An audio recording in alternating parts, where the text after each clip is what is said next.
Hey, Duffman here. Now, towards the end of the Pinhoti Trail, you come to Dalton. You've taken a whole lot of road walk, and right before you get into the woods is a very historic area, northwest Georgia, called Dennis Mill. And it's your last chance for a little bit of luxury before you head back into the woods. Let's take a look at this real historic and just super cool place. As you walk down this gravel road, you've got this amazing little river over here, Rock River, I believe it's called. And there's the old mill itself. And there are all sorts of historic things along the path, this old tractor. And there is the actual mill.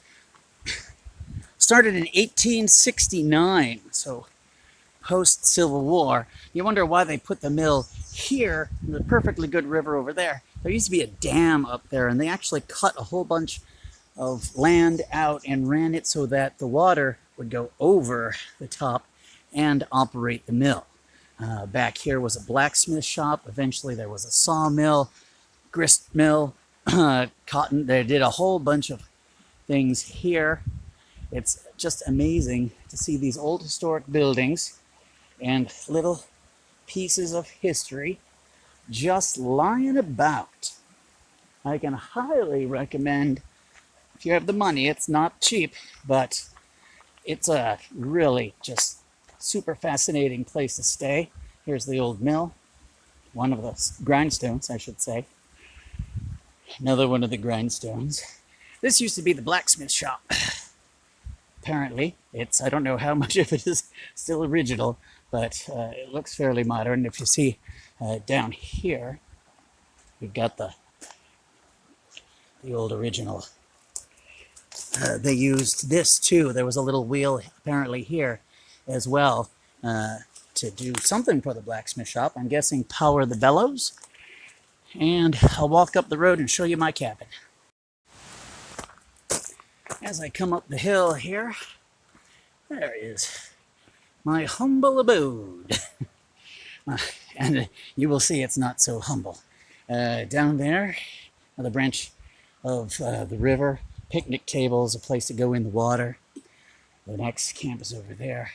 More picnic tables. There's always cool stuff, historical things around. As we go up the stairs. Now this cabin is obviously meant for more than one person. But, you know, COVID and times being what they are. And I left the door open. Come on in. And we've got the front room, television, fireplace, and we've got the kitchen area. Do all sorts of stuff. Bring your own food. There's my food bag all spread out on the table, and most of my stuff laid out on the floor because I had it out here to dry because I got totally soaked a couple nights ago. This is the side porch. Little private little back area, sort of private. I'd say it's private because ain't nobody else here.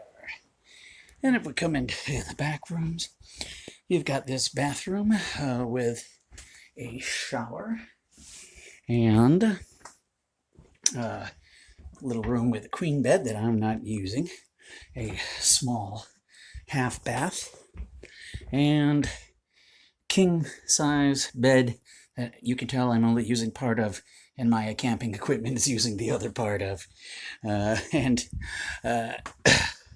It's all pretty nice. Oh, and forgot to washer dryer, should you need it. A little soap up there. And plenty of books, some games, some puzzles, and this amazing, beautiful cabin, this area. It's over $100 a night, but I just so happened to have the money, figured I needed it. I saw a woodpecker, one of the great big ones, the white with a little dark back and the red on the cap. Supposedly there's some bears around and whatnot, but we had a humongous thunderstorm, so I don't think I'll be seeing much more of them. Here is that ditch, much more than a ditch, the trough, the trench, I guess, that they dug to get to the mill. This over here, this is where it would divert off down to the blacksmith area. And this is what it came through, which is right behind my cabin.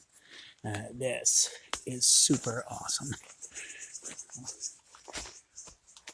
Lots of birdies, little Doug.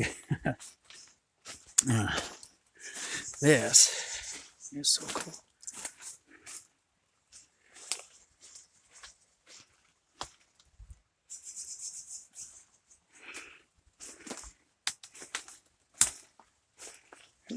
Ooh.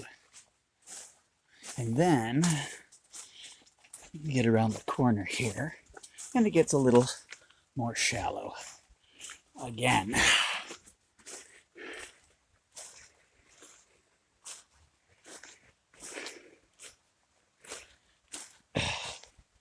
Pretty cool stuff here at Dennis Mill.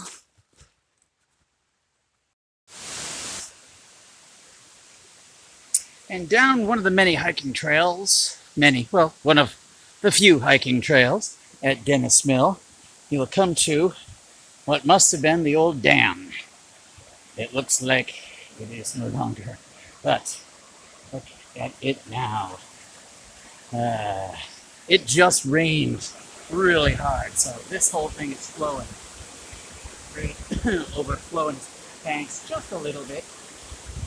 Pretty darn cool.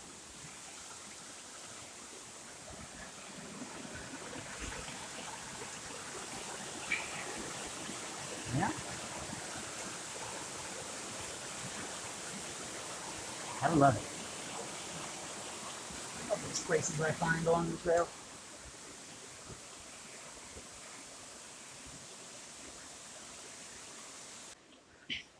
In its prime, apparently, this mill did a little more than 4,000 bushels of wheat and 10 times, 400,000 or so bushels of corn in a year. So you can see why it was so important to the history of this area. You guys might not know it. I'm a New Orleans tour guide. I love all these historical buildings and facts. And any place you can stay that's got a lot of history, I think it could just be worth it. So if you can do it, you might want to take a stop at Dennis Mill, rent one of the 3 cabins, and kick back in luxury before getting back on that very last leg of the trail. Okay? Duffman, walk in. Take care of yourself. Take care of the planet. Leave no trace. Hey, I'm making this little video so you can hear the sounds of the forest.